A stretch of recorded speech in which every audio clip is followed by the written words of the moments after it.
شریعت کے روشنی میں اللہ رب العالمین کی طرف سے یہ بہت بڑا احسان ہے کہ اللہ تعالیٰ نے ہمیں مسلمان گھرانے میں پیدا کیا، ہمیں ہدایت نصیب فرمائی، ایمان اور اسلام کی دولت سے ہمیں نوازا کہ جس سے کوئی دولت ہو نہیں سکتی ہے، ایمان کی دولت سے، اور اللہ تعالیٰ نے ہمیں بدعات اور خرافات سے، شرک سے دور رکھا، ان تمام چیزوں سے، شیطان کا کنڈوں سے دور رکھا۔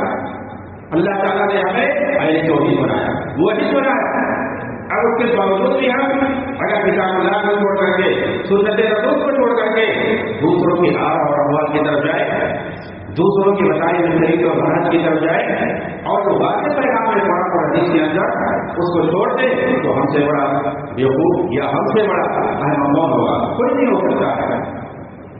آپ دیکھیں اللہ کے رسول صلی اللہ علیہ وسلم ہمیشہ جمعہ کے خطبے کے اندر یا جو بھی خطبہ دیتے تھے اس کے اندر کیا فرماتے تھے؟ ہمیشہ آپ فرماتے تھے کہ سب سے بہتر کلام اللہ رب العالمین کا کلام، اور سب سے بہتر طریقہ محمد صلی اللہ علیہ وسلم کا طریقہ۔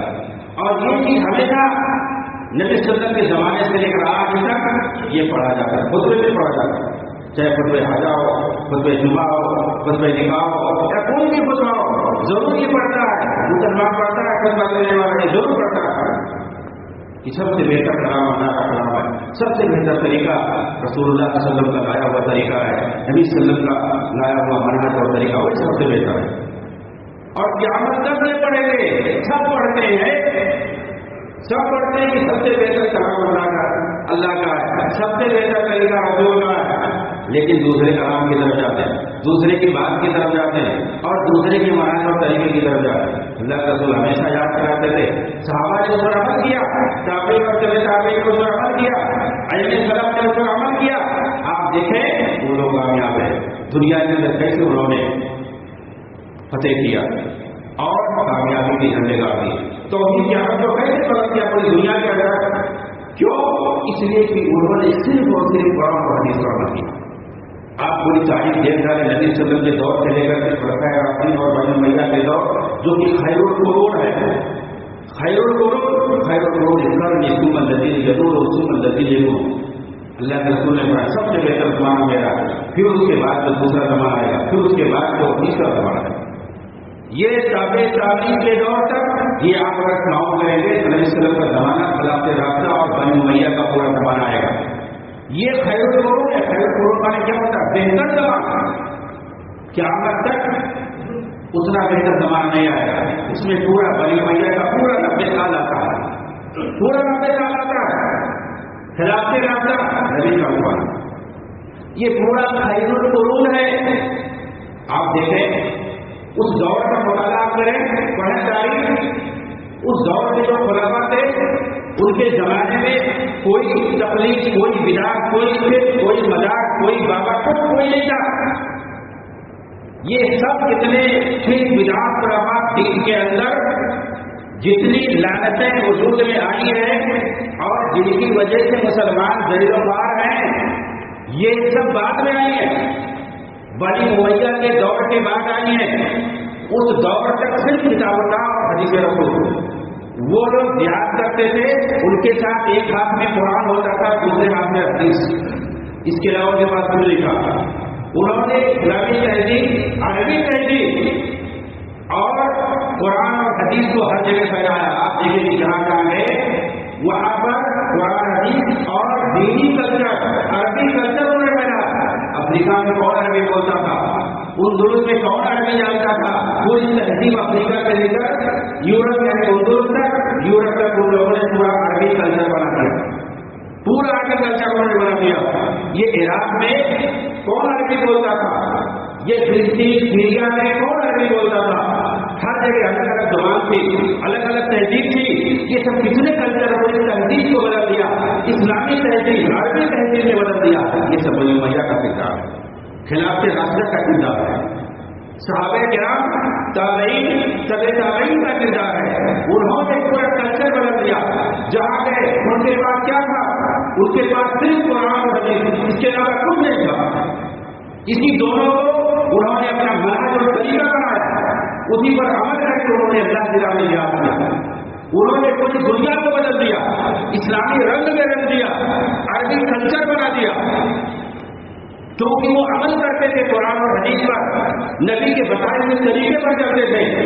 ساری گمراہیاں، بدعقیدگیاں، انحرافات، صرف بدعات اور مزارات، بابا پیر، پتہ نہیں کیا کیا، یہ سب بات کی ایجادات ہے۔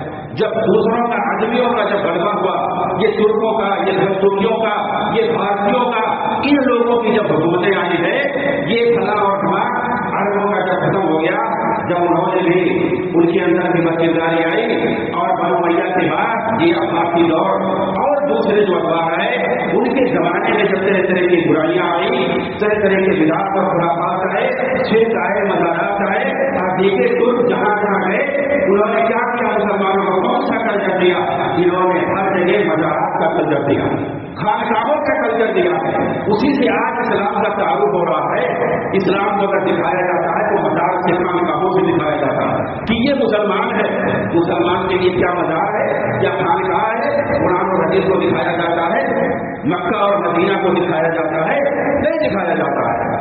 آپ دیکھیں، میں عالمی بات بتا رہا ہوں، یہی انٹرنیشنل پیمانے میں دکھایا جاتا ہے، مزار دکھایا جاتا ہے کہ یہی مسلمان ہے۔ آپ دیکھیں، جو اسلام کی صحیح تاریخ تھی، جو اسلام کو صحیح طریقے سے جس دور میں پھیلایا گیا ہے، قرآن اور حدیث پر عمل کر کے آپ دیکھیں گے کیسے لوگوں کو بدنام کیا جاتا ہے، اس کو ڈیفینڈ کیا جاتا ہے۔ یہ فلاں سے، یہ دھماکے سے سب سے برا کام ہے بنو امیہ سے، بنو امیہ کو بدنام کیا جاتا ہے۔ کیوں بدنام کیا جاتا ہے؟ کیوں؟ اس لیے کہ انہوں نے قرآن اور حدیث پر عمل کیا۔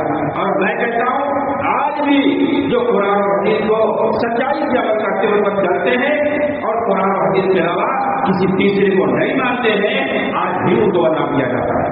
ہمیشہ یہ بدنام کیا جاتا ہے۔ نبی کے دور کو، صحابہ کے دور کو، بنو امیہ کے دور کو اسی لیے بدنام کیا جاتا ہے۔ جتنے خرافاتی ہیں، جتنے بدعقیدہ قسم کے لوگ ہیں، جن کے اندر گمراہی ہے، کیونکہ وہ زمانہ ان سے میل نہیں کھاتا ہے، ان سے نہیں میل کھاتا ہے، وہ سب اپنے اپنے طریقے سے بدنام کرتے ہیں۔ اس دور کو، اس دور کا آئینہ جو صحیح اور سچائی سے نہیں دکھاتے کہ کیسے انہوں نے قرآن حدیث پر عمل کر کے پوری اسلامی کلچر کو پوری دنیا کے اندر پھیلا دیا۔ تو آج ہمیں ضرورت ہے کہ اسی قرآن حدیث پر چل کر کے ہم اپنے آپ کو سدھار سکتے ہیں۔ جب تک ہم نبی کے دور، صحابہ کے دور اور بنی امیہ کے دور میں جو عمل ہوا ہے، جب تک اس طریقے پر نہیں چلیں گے، جب تک اس طریقے سے ہم حاصل نہیں ہو سکتے۔ یا یاد رہے کہ بنی امیہ کے دور تک صرف اور صرف ایک ہی خلیفہ ہوتا تھا پوری دنیا کے اندر، ایک سے زیادہ نہیں ہوتا تھا۔ بعد میں جو ہے مختلف قسم کے ہوئے، ایک ہی وقت میں 10 20 50 ہونے شروع ہوئے، اختلافات ہونا شروع ہو گئے، کمزوری ان کے اندر آئی۔ لیکن نبی کے زمانے سے لے کر خلاف رفتہ اور بنی امیہ کے زمانہ تاریخ دیکھ لیں، پوری کتاب ہے، ایک ہی خلیفہ پوری دنیا میں ہوتا تھا، جہاں بھی ہوتا تھا، اور سب ان کے نمائندہ ہوتے تھے، سب ایک خلیفہ کی بات مانتا تھا، اور سب جو ہے قرآن حدیث کے مطابق عمل کرتے تھے، اور سب کے ساتھ ہوتے تھے، صحابہ ہوتے تھے، تابعین ہوتے تھے، تبع تابعین ہوتے تھے، ائمہ کرام ہوتے تھے، محدثین ہوتے تھے، مجاہدین ہوتے تھے، سب قرآن حدیث کے مطابق ہوتا ہے۔ یہ کوئی نہیں بتاتا ہے، آپ تاریخ پڑھیں آپ کو سب مل جائے گی، لیکن یہ جو روشن تاریخ ہے مسلمانوں کی کہ انہوں نے وہ جہاں کہیں بھی گئے تو انہوں نے دنیا کو بدل دیا۔ وہ اپنے وشواس کرتے تھے تو کافی دیکھا کہ کہتا تھا یہ تلوار کو اپنے دانت سے صاف کر رہے ہیں، عجیب عجیب آپ کو کرشمے ملیں گے۔ اللہ کی مدد کرتا تھا، کیوں مدد کرتا تھا؟ آپ جتنے کرشمے اور جتنے صحیح اور سچے کرامات دیکھیں گے اسی دور میں دیکھیں گے، وہ اصل اللہ کے اولیاء تھے، وہ اصل اللہ کے دوست تھے، اللہ کے حقیقی اولیاء کے نام تھے۔ صحابہ سے بڑھ کر کوئی اولیاء ہو سکتا ہے اس کائنات کے اندر؟ صحابہ کرام سے بڑھ کر، ان سے افضل کوئی نہیں ہو سکتا ہے انبیاء کے بعد۔ انبیاء کے بعد سب سے بڑھ کر جو مقام اور مرتبہ ہے ولایت میں، کرامت میں، دین کے اندر، تقویٰ کے اندر، آخرت میں، دنیا میں، صحابہ کرام کا ہے، وہ کسی کا نہیں ہے، ان سے بڑا وہی کوئی نہیں ہو سکتا ہے۔ آج دیکھیں جو آج تک کے یا بعد کے جو خرافاتی رہیں گے ان کو سب پتہ نہیں کیا کیا پیر اور ولی مان ہیں، لیکن صحابہ نے ان کا دینی کر رہے تھے، وہ فلاں ایسے تھے، وہ فلاں ایسا تھے۔ جن کی شہادت کتاب قرآن کے اندر آئی ہے، حدیث کے اندر اللہ رب العالمین نے جن کی گواہی دی ہے، ان کی عدالت کی، ان کی سچائی کی اور ان کی فضیلت کی اور ان کی جنت کی خوشخبری سنائی ہے، رضی اللہ عنہ ورضوا عنہ کے لیے اللہ کی طرف سے کس کے لیے؟ یہ صحابہ کرام کے لیے ہے، جن کی تعداد لاکھوں میں تھی، 2 4 نہیں۔ انہوں نے پوری دنیا پر اللہ رب العالمین کے پیغام کو پہنچایا ہے، اللہ کے نبی نے جو ان سے سچا وعدہ کیا تھا اس وعدے کو انہوں نے پورا کیا ہے۔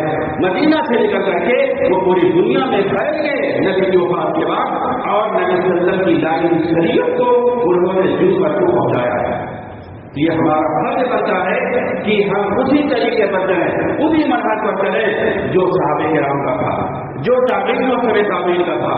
انہوں نے جیسے عمل کیا اور پوری دنیا پر غالب ہوئے، اور اس کے بعد وہ گمراہی سے دور رہے، وہ بدعقیدگی سے دور رہے، بدعت اور خرافات سے دور رہے، اسی طریقے اور منہج پر عمل کریں گے تو ہمیں بھی کامیابی ملے گی۔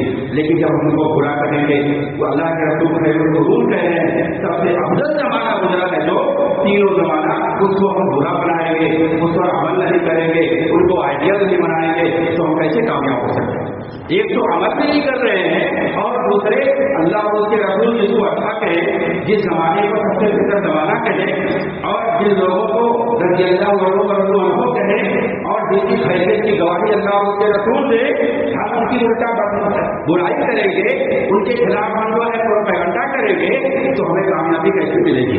ہم کیسے نہیں راستے بڑھائیں گے؟ ہمیں اللہ تعالیٰ عزت اور ہمیں اللہ رب العالمین ہدایت اور عزت کیسے نصیب کرے گا؟ فتح اور کامیابی کیسے نصیب کرے گا؟ ہمیں سوچنے کی ضرورت ہے، ہمیں اس پر بیٹھ کر کے سوچنے کی ضرورت ہے کہ کیسے ہم کامیاب ہو سکتے ہیں، کیسے ہم فتح ہو سکتے ہیں، کیسے ہدایت پا سکتے ہیں، کیسے برائی سے بچ سکتے ہیں۔ اللہ رب العالمین سے دعا ہے کہ اللہ رب العالمین ہمیں سچی راہ پہ چلائے۔ اللہ تعالیٰ تو ہمیں اللہ اور اس کے رسول کے بتائے ہوئے طریقے پر چلنے کی توفیق عنایت فرمائے۔ اللہ رب العالمین صحابہ کرام نے جس طرح سے دین پر عمل کیا ہے اور جن کو قرآن نے معیار بنایا ہے، فَإِنْ آمَنُوا بِمِثْلِ مَا آمَنْتُم بِهِ فَقَدِ اهْتَدَوْا، جیسے تم لوگ ایمان لائے ہو ایسے جب وہ لوگ ایمان لائے گے تبھی کامیاب ہوں۔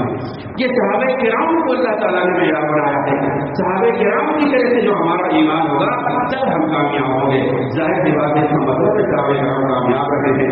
وَمَن يُشَاقِقِ الرَّسُولَ مِن بَعْدِ مَا تَبَيَّنَ لَهُ الْهُدَىٰ، رسول کی لائی ہوئی ہدایت کے بعد اگر کوئی مخالفت کرتا ہے، وہ غیر سبیل المؤمنین، اور مومنوں کے راستے کو چھوڑ کر دوسرے راستے پر چلتا ہے۔ سارے مفسرین نے لکھا کہ یہاں مومنوں سے مراد صحابہ کرام ہے، یعنی صحابہ کرام کے راستے کو چھوڑ کر کے جو دوسرا طریقہ اختیار کرتا ہے تو اللہ تعالیٰ نے کہا کہ ہم اس کے لیے گارنٹی نہیں دیتے ہیں، وہ دوزخ میں جائے گا، وہ جہنمی ہوگا۔ وَاللَّهِ مَا تَوَلَّىٰ وَنُصْلِهِ جَهَنَّمَ وَسَاءَتْ مَصِيرًا، یہ سورۃ النساء کے اندر ہے۔ اللہ تعالیٰ نے کہا ہے کہ جو رسول کی مخالفت کرے گا، صحابہ کرام کے راستے کو چھوڑ کر دوسرے راستے پر چلے گا، وہ جہنمی ہوگا، وہ جہنم میں ہمیشہ رہے گا، تو بہت ہی برا ٹھکانہ ہے۔ تو اللہ کے رسول صلی اللہ علیہ وسلم کی لائی کے طریقے، آپ کی لائی میں منہج اور صحابہ کرام نے جیسے عمل کیا ہے نبی کو دیکھ کر کے، اسی طریقے سے جو ہمارا عمل ہوگا تب ہمیں کامیابی ملے گی۔ اللہ تعالیٰ ہمیں صحابہ کے عمل کی طرح سے عمل کرنے والا بنائے، رسول کے منہج پر چلنے والا بنائے، قرآن و حدیث پر عمل کرنے والا بنائے۔ اللہ رب العالمین ہمارے گناہوں کو معاف فرمائے۔ اللہ تعالیٰ ہمیں جب تک زندہ رکھ، ایمان اور ایمان کی سلامتی کے ساتھ زندہ رکھ، ہماری موت ہو کلمہ لا الہ الا اللہ پر ہو۔ اللہ رب العالمین ہمیں عذاب قبر سے بچا، قیامت کی اور ناکوں سے بچا۔ اللہ رب العالمین ہم سب کو جنت الفردوس کے اندر جگہ عطا فرما۔ آمین وآخر دعوانا الحمد للہ رب العالمین۔ ان اللہ وملائکتہ یصلون علی النبی یا ایھا الذین آمنوا صلوا علیہ وسلموا تسلیما۔ اللهم صل علی محمد وعلی آل محمد كما صليت على ابراہیم وعلى آل ابراہیم انک حمید مجید۔ اللهم بارك على محمد وعلى آل محمد كما باركت على ابراہیم وعلى آل ابراہیم انک حمید مجید۔ عباد اللہ رحمنی رحمكم اللہ ان اللہ یأمر بالعدل والإحسان وإیتاء ذی القربى وینہی عن الفحشاء والمنکر والبغی یعظکم لعلکم تذکرون۔ ولذکر اللہ تعالی وعلا وجل وتم اکبر۔